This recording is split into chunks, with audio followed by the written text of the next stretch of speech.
qadrli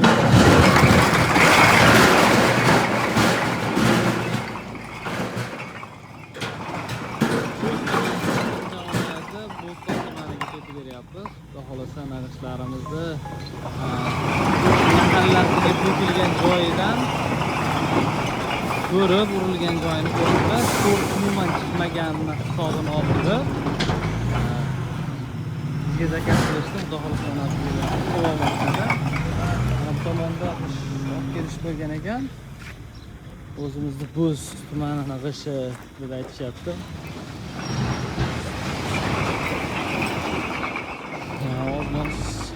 Sho'ri bor ekan deyishyapti.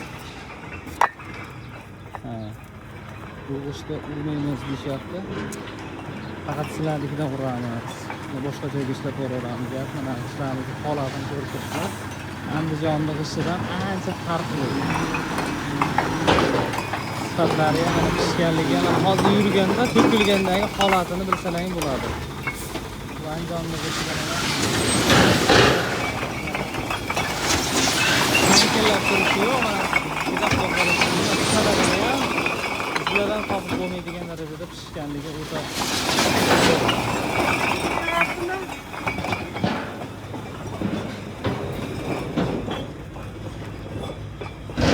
Mana holatini bemalol ko'rishlaringiz mumkin. Zo'r holat. Bu ishimizda 22 pechati bor edi. Hozirda 22 pechati har oyda yangilab turish kerak. O'sha hisobiga yangilanganmiz yo'qligini hisobiga mana pechati yo'q ekan. Lekin o'sha 25 ga 6,5 12. 25 tomoni ozgina qisqa bo'lishi mumkin. Bizda texnikalarimiz bor. Zavodda karalarga 20 qator tushish uchun 25 santimetrdan ozgina qisqa bo'ladi. Lekin 6,5 12 to'liq chiqadi. 25 dan ozgina qisqarib qolgan bo'lishi mumkin. Buni to'g'risini aytib turgan yaxshi. 25 dan ozgina bo'lsa ham hamma 25 bo'ladi. 25 dan ozgina qisqa xolos. 20-qator karamiz kesilmay qolganini hisobiga 25 dan ozgina qisqarib